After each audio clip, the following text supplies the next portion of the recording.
So we just saw the first trailer for Marvel Television's Ironheart, and in today's video we are going to be breaking down the trailer, talking about all the potential plot points, and what we can expect from this upcoming series.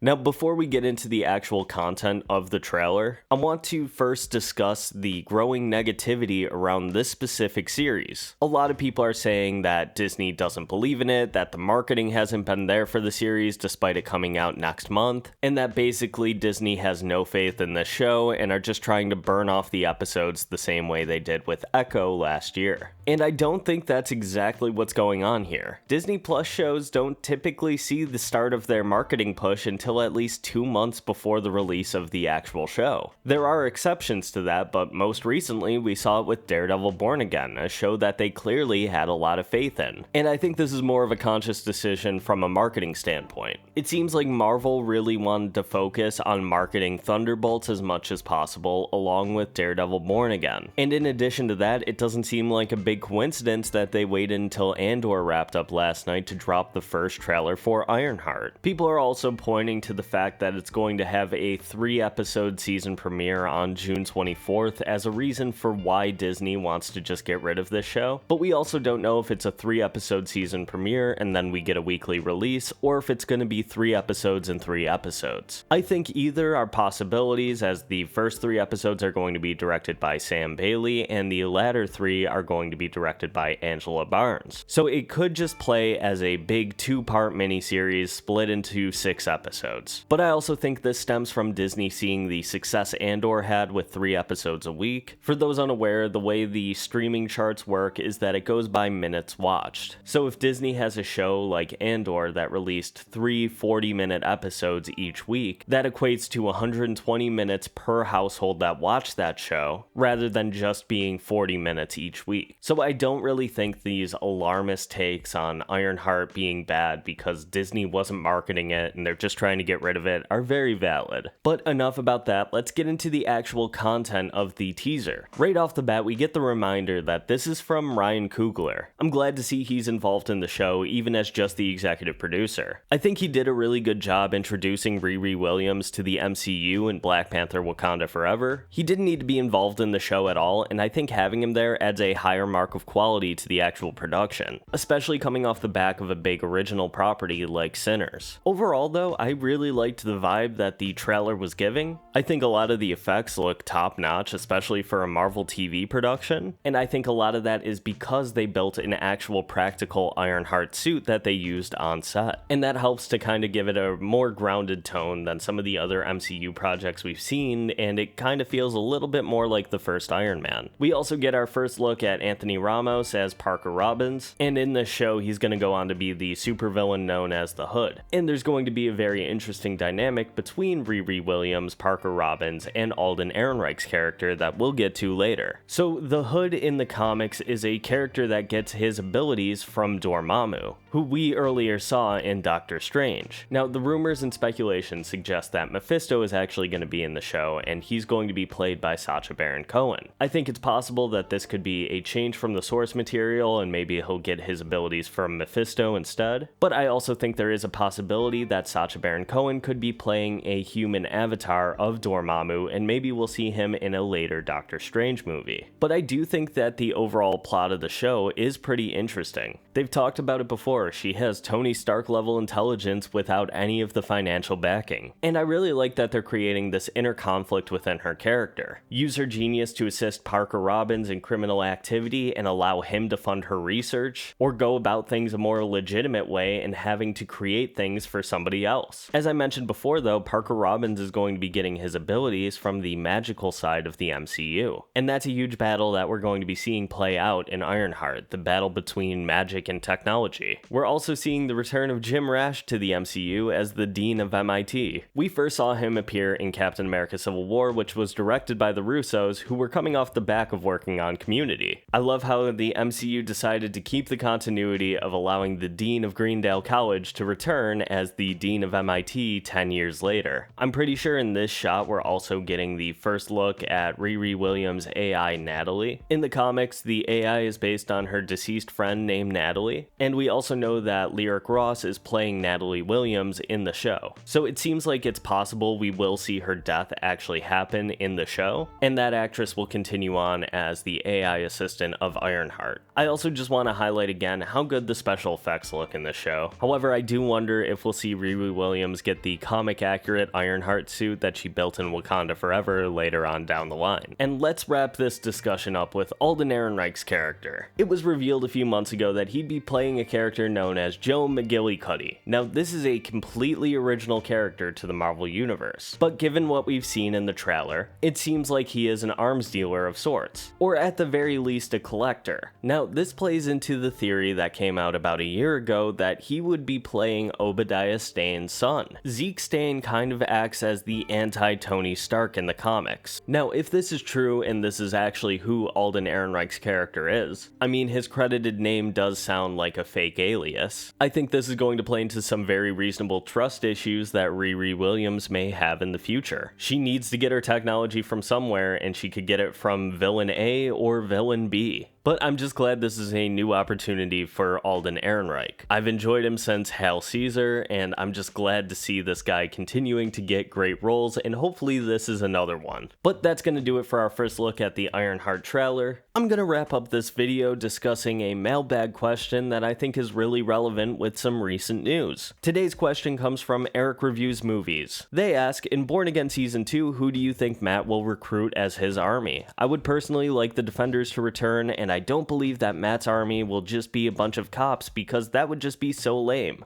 What are your thoughts on that? Thank you so much for the question, and I 100% agree, that would be super lame, but luckily yesterday news broke that Jessica Jones will in fact be returning for Born Again Season 2. Kristen Ritter was talking about how excited she was with the potential of coming back, and that was confirmed yesterday by Marvel Studios. Now, does that mean that Matt's whole team is going to be comprised of all of the Defenders returning? That remains to be seen, but I feel like the precedent is there with Jessica Jones returning that people want to see the Defenders back. My ideal team would be to get all of the Defenders back. I wasn't super happy with the Defenders miniseries, and I want to know where these characters are nearly 10 years later in the MCU. And I also feel like the quality kind of decreased with each subsequent season of each of the individual Defender series, so just making them a bigger part of the Born Again storyline should be a good way to include them in the future of the MCU. And that also introduces the potential of them possibly